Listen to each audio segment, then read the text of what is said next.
どうも、漫画オタクのはやんです。今回は僕が本気で泣いた漫画を5作品紹介します。涙が止まらんくなるほど号泣した作品から、心が温かくなって静かに泣ける作品まで幅広く選んだんで、気になる作品があればぜひ読んでみてください。それでは早速紹介していきます。まず一つ目は 3D 彼女リアルガールです。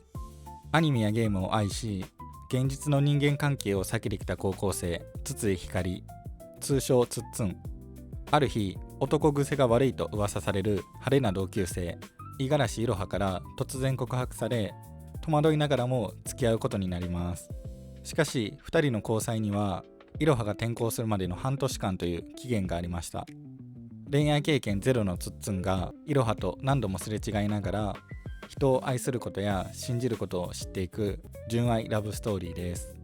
この漫画は設定とか展開だけ見ると確かに王道ではあると思います。でも王道やからこそ登場人物の気持ちを理解しやすくて、物語が進むほどつっつんとかいろはにどんどん感情移入しちゃうんですよね。そして2人が一緒に過ごしてきた時間を知っているからこそ、後半の展開にほんまに心揺さぶられます。もう正直自分でも意味わからんぐらい泣いてましたね。泣ける漫画教えてって言われたら、僕は真っ先にこの漫画をあげると思います。それぐらいほんまに感動しました。この期限付きの恋愛が最後どうなるのかぜひ見届けてください。2つ目は花田少年誌です。近所でも有名な悪ガキ花田一郎。ある日、交通事故に遭ったことをきっかけに幽霊の姿が見え、会話までできるようになってしまいます。それから一郎のもとには現世に未練を残した幽霊たちが次々と現れ、残された家族への伝言や果たせなかった願いを頼んでくるようになります。幽霊と現世の人たちの思いをつなぐ笑って泣ける人情漫画です。この漫画のいいところは主人公花田一郎のキャラクターですね。一郎はかなりの悪ガキで、幽霊がどれだけ深刻な悩みを抱えていても遠慮なく文句言ったりめんどくさがったりするんですよ。でもそんな一郎の子供らしくて飾らない反応があるからこそ、物語が必要以上に重くならないんですよね。素直に優しい言葉をかけるわけじゃないんですけど、本当に困ってる相手を見捨てることができない、そんな一郎の不器用な優しさがほんまにいいんですよね。ネタバレになるんで詳しくは話さないんですけど、貧しい家庭のお父さんが息子に最後のクリスマスプレゼントを残すエピソードがあるんですけど、その話はほんまに思い出すだけで泣けてきますね。派手に泣かせようとする作品じゃないのに、人を思う気持ちがじわじわ心に染みてきて、最後には涙が止まらなくなるんですよね。人と人とのつながりを丁寧に描いたほんまにあったかい人情漫画です。3つ目はランウェイで笑ってです。主人公は身長158センチながらパリコレクションのモデルを目指す高校生藤戸千雪。そして服を作る才能を持ちながら家庭の事情からデザイナーになる夢を諦めようとしていた津村育人。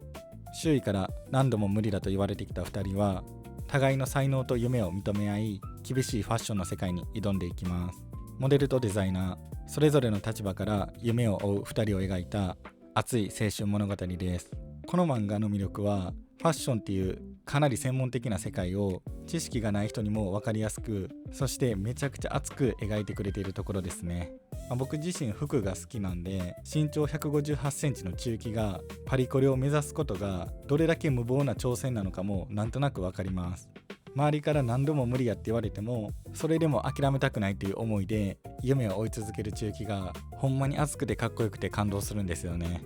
でも熱いのは中期だけじゃなくて、他の登場人物たちもそれぞれの事情とそれでも手放せない夢があるんですよね。それぞれのキャラクターがそれぞれの立場で本気で夢に向かっていく姿勢がほんまにかっこよくてめちゃくちゃ感動します。今まさに何かに頑張っている人とか、無謀だと言われても諦めきれない夢がある人とかはぜひ読んでみてください。4つ目はルーキーズです。舞台は過去の問題によって活動できなくなり、不良たちのたまり場となっていた二子玉川学園高校の野球部。そこへ赴任してきた熱血教師川藤浩一は、部員たちが心の奥ではまだ野球を諦めていないことに気づき、野球部の再建に乗り出します。一度は夢を失った不良たちが仲間と共にもう一度甲子園を目指す青春と再生の物語です。展開自体は王道なんですけど、その王道を真正面から描いてるからこそめちゃくちゃ熱くて泣けます。夢を諦めていた若者たちがもう一度前を向いていく、その姿を読めば絶対に勇気もらえるし、何か心に残るものがあると思います。5つ目は柴付物件です。転校をきっかけに一人暮らしを始める高校生百瀬氷が見つけたのは 1LDK で家賃4800円という破格の物件。しかしその部屋には人の言葉を話す柴犬の自爆霊ムーちゃんが取り付いていました。不器用で感情表現が苦手な氷と自爆霊のムーちゃん、一緒に過ごしていく日常の中で孤独だった一人と一匹の間にかけがえのない絆が生まれていきます。笑って癒されて心温まるハートフルコメディです。この漫画は全体を通して動物に対する愛情が溢れてます。ただ犬の可愛さを描いてるだけじゃなくて、一緒に暮らすことの幸せや動物が人に与えてくれるものがめちゃくちゃ丁寧に描かれてます。ほんまに氷とムーちゃんの関係が尊くて、2人の何気ない日常とか小さな変化をずっと見守っていたくなる、そういう優しさに溢れてる作品かなって思います。ほんまにこの漫画はもっと知られてほしい。これから先アニメ化とかして国民的な作品になっても全然驚かへんぐらいめちゃくちゃ名作やと思います。ということで今回は僕が本気で泣いた漫画を5作品紹介しました。今回紹介した作品は柴付物件以外はアニメやドラマで映像化されてるんで、気になった人はぜひそっちも見てみてください。ちなみに僕は最初に紹介した 3D 彼女はアニメから入ったんですけど、終盤はほんまに人に見せれんぐらい泣きました。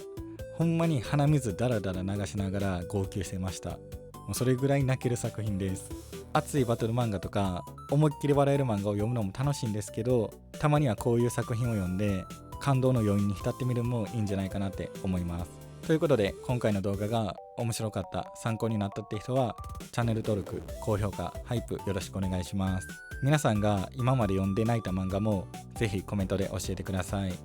それでは本日もご視聴いただきありがとうございました。